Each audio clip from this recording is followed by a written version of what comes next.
கும்பராசி என்பவர்களுக்கு மே மாதத்தின் பலன்கள் என்ன? கவனமாக இருக்க வேண்டிய விஷயங்கள், கும்பராசியில் இருக்கக்கூடிய நட்சத்திரக்காரர்களுக்கான விசேஷ பலன்கள், உங்களுக்கான வழிபாடு, இவ்வளவு பலன்களை நம்ம இப்போ பார்க்க போகிறோம். முதல்ல இந்த மாதம் உங்களுக்கு தரக்கூடிய சாதக பலன் என்ன அப்படின்றது. இதில் உங்களுக்கு பண வரவு கிடைக்கப் போகின்றது. நல்ல பணம் உங்களுக்கு கிடைக்க போகுது. இதுதான் இந்த மாதத்தில் இருக்கக்கூடிய விசேஷமான ஒரு பலன். பணம் கிடைக்கணும் அப்படின்னு சொல்லும்போது தன லாப ஆதாய ஸ்தானங்கள் வலுத்திருக்கணும். குரு சுக்கிரன் போன்ற சுப கிரகங்கள் வலுத்திருக்கணும். இதில் உங்களுக்கு தனஸ்தானம் வலுத்திருக்கிறது. தனஸ்தானம் சொன்னால் 2ஆம் இடங்க, அந்த இடம் இப்போ உங்களுக்கு வலுத்திருக்கிறது. ரெண்டாவது குரு சுக்கிரன் சொன்னோம் இல்லையா, அதில் சுக்கிரன் வலுத்திருக்க. அப்போ 2 விஷயமே அப்ளை ஆகுது. அதனால் உங்களுக்கு பணம் கிடைக்கும். மூன்றாவதாக ஜென்மசனி இருந்த வரைக்கும் உங்களுக்கு பல வகையில் பிரச்சனைகள் இருந்திருக்கும். கைக்கு எட்டியது வாய்க்கு எட்டி இருக்காது. தடை இருந்திருக்கும், முடக்கம், மந்தமான நிலை இருந்திருக்கும்.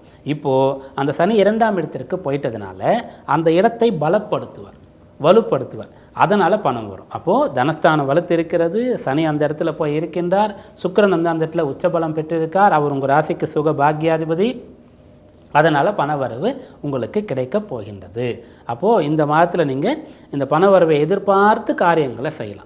பணவரவை எதிர்பார்த்து என்னென்ன செய்யலாம் அப்படின்னு சொன்னால், நிறைய பேருக்கு பணம் அதிகமாக எங்கெங்கேருந்து வரும் அப்படின்னு பார்க்கும்போது பூர்வீக சொத்துக்கள்லேருந்து பணம் வரக்கூடியதை நம்ம பார்க்குறோம்.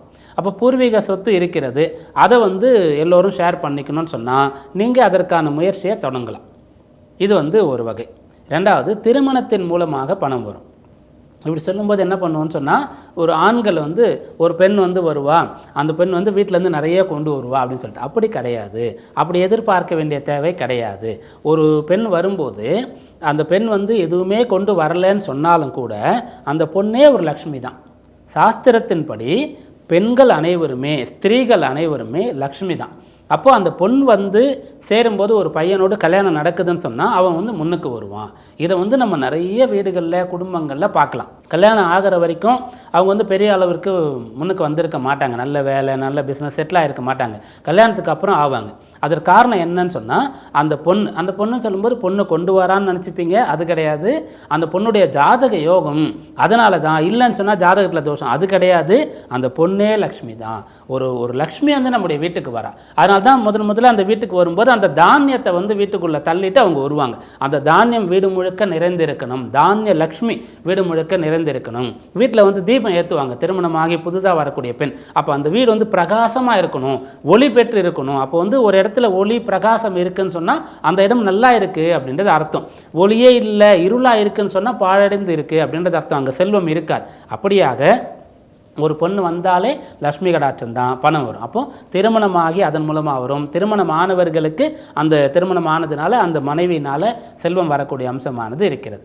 அதன் பிறகு பணம் எப்படி வரும் அப்படின்னு கேட்கும்போது, நீங்கள் ஒரு பிஸ்னஸ் பண்ணுறீங்கன்னு சொன்னால் நல்ல ஒரு பார்ட்னர் உங்களுக்கு கிடைப்பார். அவர் கொஞ்சம் இன்வெஸ்ட்மெண்ட் பண்ணுவார். அதை கொண்டு நீங்கள் நிறைய பிஸ்னஸ் நல்லா செஞ்சு நல்ல பணம் சம்பாதிக்கலாம். இப்படிப்பட்ட ஒரு பலன் உங்களுக்கு ஏற்படுகிறது. இதெல்லாம் 2ஆம் பாவம் வலுத்து இருக்கிறது இல்லையா, அதனால் மட்டும் கிடையாது. குரு 5ஆம் இடத்துக்கு வரப்போகிறாரு. இதனால் வரைக்கும் ஜென்மசனி, முடக்கம், மந்தம், எதுவுமே உங்களுக்கு கிடைக்காத ஒரு நிலை இருந்தது. அது முடிஞ்சிச்சு. அர்த்தாஷ்டமத்தில் குரு இருந்தார். 4ஆம் இடத்துல குரு இருக்கும்போது அது பெரிய அளவிற்கு சாதகமான பலன் அப்படின்னு சொல்கிறதுக்கு இல்லை. இந்த குரு என்ன பண்ணுறாருன்னு கேட்டால், சுக்கிரன் புதன் வீடுகளில் இந்த ரிஷபம் மிதுனத்தில் பகையாகிறார். ஆனால் இந்த மிதுனத்தில் பகையானாலும் கூட அவர் ஸ்தான பலம் பெற்று விடுகின்றார். 5ஆம் இடத்துல இருக்கின்றார். ராசியை பார்க்கின்றார். ராசியில் ராகு அந்த ராகுவை பார்க்க போகின்றார். அதனால் உங்களுக்கு பண வரவு கிடைக்கப் போகின்றது. பல வகையில் பணம் வருவதற்கான ஒரு அம்சம் இருக்கிறது.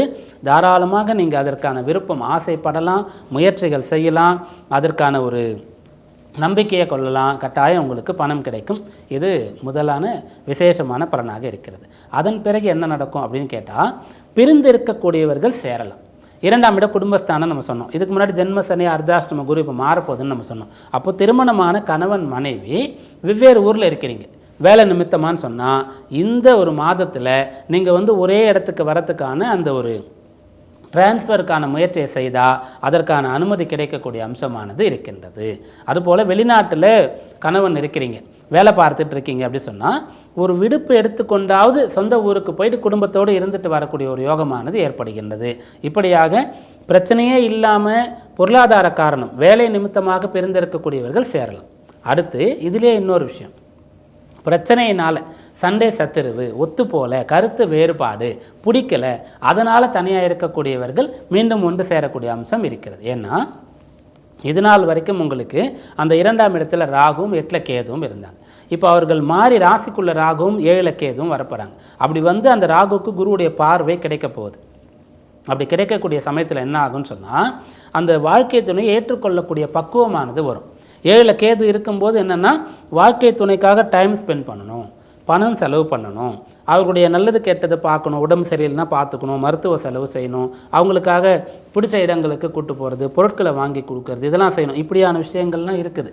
அந்த 7ல் கேது வரும்போது இது சம்பந்தமான விஷயங்களை ஏற்படுத்துவார்.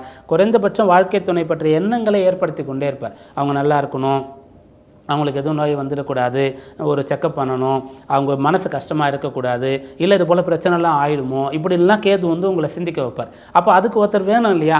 அப்போ நீங்கள் பிரிஞ்சுட்டு இருந்தீங்கன்னா எப்படி இதெல்லாம் வரும்? அதனால் அந்த பிரிந்து இருக்கக்கூடிய கணவன் மனைவி ஒன்று சேரக்கூடிய ஒரு அம்சமானது வருகிறது.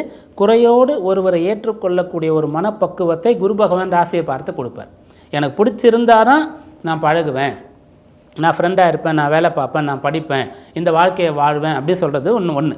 இன்னொன்று பிடிக்குதோ இல்லையோ, என்னுடைய பேரண்ட்ஸ் வந்து நிறைய செலவு பண்ணி இந்த காலேஜில் சேர்த்துட்டாங்க, அப்போ நான் படித்து தான் ஆகணும், கல்யாணம் பண்ணி வச்சுட்டாங்க, நான் வாழ்ந்து தான் ஆகணும், இப்படிப்பட்ட நிலை ஒன்று இருக்கிறது. அந்த நிலையை குரு பகவான் உங்களுக்கு ஏற்படுத்தி கொடுப்பார். இந்த அம்சம் இந்த மாதத்தின் பலனாக இருக்குது. அதன் பிறகு சூரியன் முக்கியமாக ராசிக்கு 3 மற்றும் 4ஆம் இடங்களில் சஞ்சரிக்கின்றார். இந்த மாதத்தில் 3ஆம் இடத்துல சூரியன் இருக்கும்போது கிடைக்கக்கூடிய பலன் என்ன அப்படின்னு சொன்னால், இது நாள் வரைக்கும் நீங்கள் ரொம்ப ரொம்ப காலமாக ஒரு விஷயத்தை வந்து ஆசைப்படுறீங்க, ஆனால் அதை செய்யலை. இப்போ செய்யக்கூடிய ஒரு விஷயம் வந்து எதன் மூலமாகவாவது யார் மூலமாவது உங்களுக்கு ஏற்படும். அதாவது இருள் விலகி ஒளி வருவதற்கு சூரியன் இங்கே உதிக்கணும். அப்படிப்பட்ட சூரியன் 3ஆம் இடத்துல இருக்கும்போது மனதில் இருக்கக்கூடிய இருளானது விலகும். உங்களுக்கு ஒரு ஒளி கிடைத்தது போல் வழி கிடைத்து துணிவு கிடைத்து நல்ல காரியங்களை செய்வீங்க அப்படின்ற ஒரு விஷயம். 4ஆம் இடத்திற்கு அவர் போகும்போது இடமாற்றம் செய்தாவது நம்ம நல்லா இருக்கணும் அப்படின்ற எண்ணமானது வரும். இதெல்லாம் இந்த மாதத்தின் சாதகமான பலன். நட்சத்திர ரீதியான பலன் என்ன அப்படின்னு பார்க்கும்போது, இந்த கும்பத்தில் அவிட்டம் 3, 4, சதயம் 4 பாதங்கள், பூரட்டாதியுடைய 1, 2, 3 பாதங்கள் இருக்கிறது. அவிட்ட நட்சத்திர அன்பர்களுக்கு விசேஷ பலன் அப்படின்னு பார்க்கும்போது இந்த மாதத்தில் என்ன இருக்குது அப்படின்னு கேட்டால், நீங்கள் வந்துட்டு ஒரு தோட்டம், ஒரு வயல்வெளி, இது போன்ற ஒரு சொத்தை வாங்கிறதுக்கான அம்சமானது இருக்கின்றது.